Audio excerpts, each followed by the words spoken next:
அஸ்ஸலாமு அலைக்கும் வரஹ்மத்துல்லாஹி வபரகாத்து. எல்லாம் நலமா இருக்கிறீங்களா? இன்னைக்கு ஒரு ஹதீஸை தெரிஞ்சுக்கலாமா? நான் அரபியில் சொல்கிறேன்.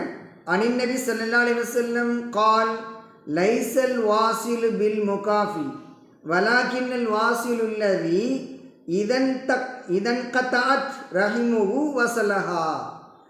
நபி ஸல்லல்லாஹு அலைஹி வஸல்லம் சொல்கிறாங்க, பதிலுக்கு பதில் உறவாடுபவர் உறவை பேணுபவர் இல்லை, மாறாக உறவு துண்டிக்கப்பட்டு விட்டால், உறவு துண்டித்து போய்விட்டாலும் அதை எவர் சேர்ந்து கொள்கிறாரோ, அந்த உறவோடு சேர்ந்து கொள்கிறாரோ அவர்தான் உறவை பேணுபவர்.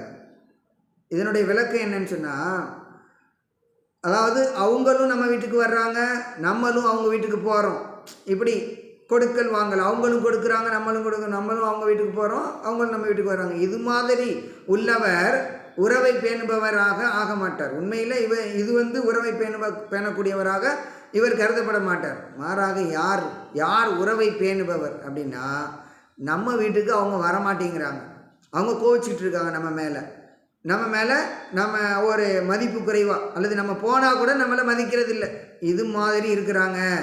அப்படிப்பட்ட வீட்டுக்கு நம்மளே போய் அவங்களோட உறவாடுவது, அவங்களோட கலந்துருவாதும், அவங்களோட பேசுவது, என்னம்மா நல்லா இருக்கிறீங்களா அப்படின்னு சொல்லி அவங்க வீட்டில் விசாரிப்பது, அவங்களோட போய் உறவாடுவது, இவர்தான் உறவை பேணுபவர். விளங்குச்சா?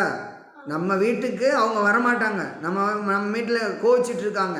அப்படி இருக்கும்போது நம்ம வீட்டுக்கே வரமாட்டேங்கிறாங்க, நம்முடைய உறவே வேணான்னு அவங்க சொல்கிறாங்க. அப்படிப்பட்ட நேரத்தில் நம்ம அவங்களோட போய் உறவாடுகிறோம். அதாவது நம்முடைய உடன் பிறந்த சகோதராக இருக்கலாம், சகோதரியாக இருக்கலாம், மாமா இருக்கலாம், மச்சானாக இருக்கலாம், இது மாதிரி உறவுகளாக இருக்கிறாங்க. இப்படிப்பட்ட இந்த உறவுகள் நம்மகிட்ட பேச மாட்டேங்கிறாங்க, பழக மாட்டேங்கிறாங்க, நம்ம வீட்டுக்கு வர மாட்டேங்கிறாங்க. அது மாதிரி நேரத்தில் நம்ம என்ன செய்யணும்? அவங்க வீட்டுக்கு போயிட்டு நம்மளே முதலாக சலாம் சொல்லணும். அவங்க நம்மளை பார்த்தாக்கா ஒதுங்கி போகிறாங்க, சலாம் சொல்கிறது இல்லை. இப்படிப்பட்ட அந்த நேரத்தில் என்ன செய்யணும்? நம்மளே முந்திக்கிறணும் சலாம் சொல்வதற்கு. நம்மளே அவங்க வீட்டுக்கு போயிட்டு நம்ம பத்திரிக்கை கொடுக்கணும். நம்மளுடைய கல்யாணத்துக்கு, நம்முடைய உறவினருடைய கல்யாணத்துக்கு அவங்கள அழைக்கணும். இப்படி செய்யக்கூடியவர் தான் உறவை பேணுபவர். அப்போ என்ன செய்யணும்? நம்ம உறவை துண்டிக்கக்கூடாது, ஒருபோதும் உறவை துண்டிக்கக்கூடாது. நம்முடைய நெருங்கிய உறவினர்களோடு இணைந்து வாழ வேண்டும். உறவை பேணக்கூடியவராக நம்ம இருக்கணும். இதை பார்க்கக்கூடிய, கேட்கக்கூடிய சிறுவர் சிறுமியர் உள்ளிட்ட மற்ற அனைவரும் உறவை பேணுபவராக இருப்பீங்களா? இன்ஷா அல்லாஹ். ரிலேஷன்ஷிப்பும் வச்சுக்கணும். பயனுள்ள இந்த வீடியோவை உறவினர்கள்